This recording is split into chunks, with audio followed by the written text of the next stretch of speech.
तो मित्रों देखो, फाइनली आज आरव रणछोड़राय जी के मंदिर में आ गया है दर्शन के लिए। आरव पहली बार रणछोड़राय जी के दर्शन के लिए आया है। देखो मित्रों, ये रणछोड़ जी का टेम्पल है।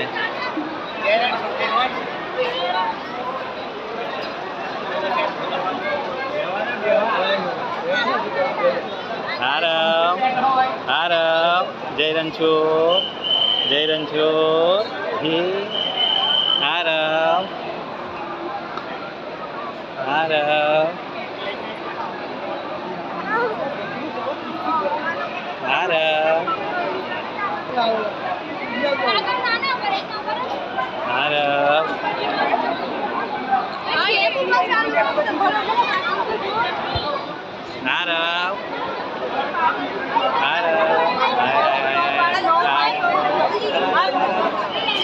जय रणछोड़, जय रणछोड़। तो मित्रों देखो, आरव रणछोड़ जी के दर्शन के लिए आया है।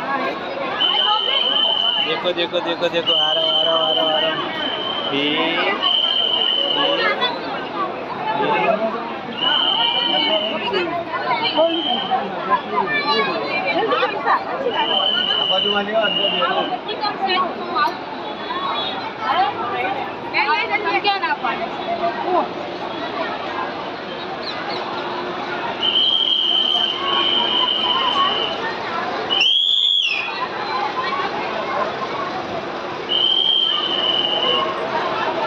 जय रणछोड़, जय रणछोड़, आरव आरव, जय रणछोड़, आरव।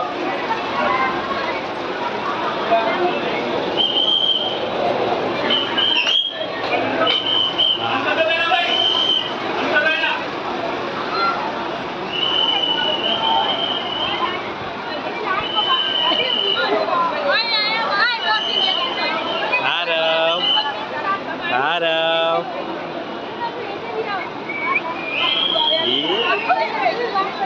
आरव, आरव।